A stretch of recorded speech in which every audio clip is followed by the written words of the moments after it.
I wasn't looking for anything that night. It was one of those restless nights where silence feels heavier than noise. The kind of night when your thoughts circle the same old worries, and the glow of your phone feels like company. 2:17 a.m. Dad had gone to bed early, like always. Mom was staying with Aunt Lisa. I was home alone, half watching some random YouTube videos, half scrolling through Facebook. Mindless, empty scrolling.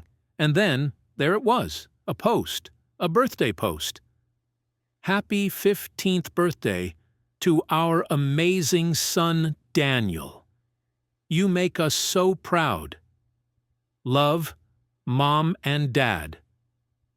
I almost scrolled past it, until I saw the man in the picture. He had my father's smile. The same tilted grin that always showed one dimple deeper than the other. Same hairline, same watch. Same way of resting his hand on someone's shoulder like he owned the world. For a moment, my brain refused to believe what my eyes were screaming. "No way," I whispered. I zoomed in. The background. It was familiar. That blue car in the driveway, our old Honda, the one my dad sold 5 years ago. And the woman next to him. I had never seen her before. I clicked the profile. Melissa Parker, married, lives in Denver. 2 kids, Daniel and Emily. Her page was filled with smiles, vacations, family dinners, and in nearly every photo, there he was.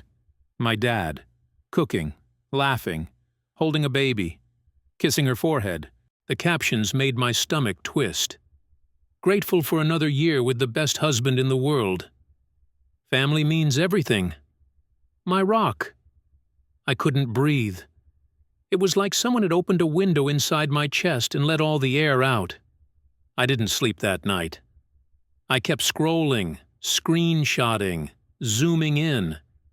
Every photo was like a stab, not from a stranger, but from someone who had been sitting across from me at dinner my whole life. At 4:40 a.m., I checked his Facebook, private. His last post was from 2018. Family trip to the lake. Me, Mom, and him, all smiling like idiots. When the sun came up, I went downstairs. He was already there, making coffee. Same robe, same hum, same fake peace. "Morning, champ," he said. "You're up early." I stared at him, trying to see it. The lie, the double life. The second family hiding behind those sleepy eyes. But he just looked normal. "Couldn't sleep," I muttered, grabbing a glass of water. He smiled. "Try to rest today, okay? You've been staying up too late." The irony almost made me laugh.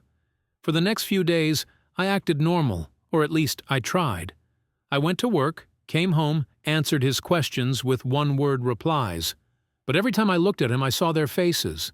The other kids, the birthday cake, the car in the photo. My brain replayed it all like a broken movie reel. And the worst part? He wasn't some stranger. He was good at being a dad. He came to my games. He called when I was sick. He said, "I love you," before every trip. So how do you hate someone who also gave you love? On the 4th day, I cracked. He was packing again. Another business trip. Always the same cities. Always the same vague schedule. Only now I knew exactly where he was going. I stood by the doorway, arms crossed. "Where to this time?" He looked up surprised. "Denver," he said casually. "You know, the usual client meeting." "Denver," I repeated. I let the word hang in the air like smoke. He didn't notice the tone. He just smiled. "I'll be back Friday." "Want me to bring something?" "Yeah," I said quietly. "The truth." He froze. The air between us changed. "Excuse me?" I opened my phone and showed him the post. "Happy 15th birthday to our amazing son Daniel," I read out loud. "Sound familiar?" His hands started to shake. For the first time in my life, I saw my dad scared. He sat down. Didn't even try to deny it. "I wanted to tell you," he said softly. "I just didn't know how. Tell me? I laughed. You wanted to tell me that you've got a whole other family? That you've been living a double life for 15 years? He looked at the floor. It wasn't supposed to happen like this. Like what, Dad? I snapped. Like getting caught? He told me everything, or at least what he chose to tell me. He met her on a business trip 16 years ago. She didn't know he was married at first. When she got pregnant, he panicked.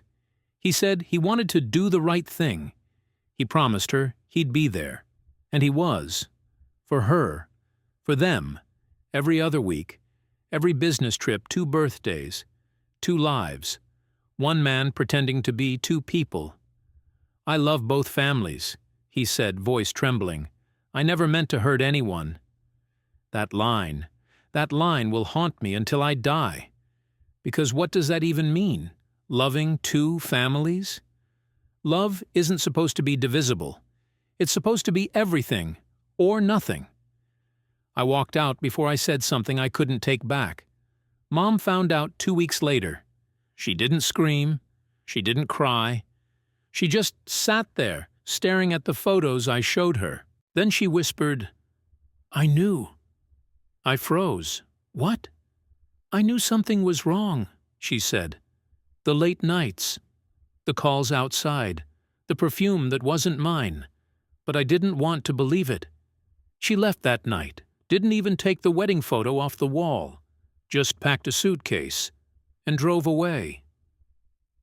The house felt like a museum afterward, full of exhibits from a family that never really existed. For months I didn't speak to him. He moved in with her, the other woman. I moved into silence. I deleted social media, changed my number, tried to forget.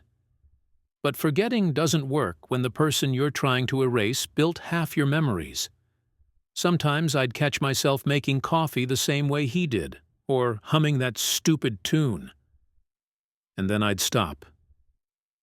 Because it felt like betrayal. Last month he called, said he wanted to meet. I didn't want to go, but curiosity, or maybe pity, won. He looked older, smaller, like time had finally caught up to him. He smiled weakly. "You look good, son." "Don't," I said. "Don't call me that." He nodded. "I deserve that." There was a long silence. Then he said, "I miss you. I hope you can forgive me. I didn't answer." I just asked one question. "Do they know about us?" He hesitated, looked down at his hands and whispered, "No. They think I'm an only child." That was it. The final nail. He was still living the lie, even after being caught. I stood up. Then nothing's changed. That night, I sat in my car outside his house.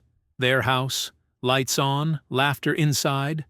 I could see silhouettes through the window, the family, his other life. He looked happy. And for a second I hated how normal it looked. Then the boy, Daniel, ran up and hugged him. And something broke in me, because I realized that kid had done nothing wrong. None of us had. I drove home and deleted Facebook that night. But before I did, I looked at one last photo, the 3 of them smiling by the lake. And I thought of our own photo, years ago, at the same lake. Same pose, same smile, different truth. Maybe ignorance really is a kind of love. Because once you know, once you really see behind the curtain, you can't go back. You can't unsee. I lost my father that night, not because he died, but because the version of him I loved never really existed. Sometimes the truth doesn't set you free. It just changes who you are forever.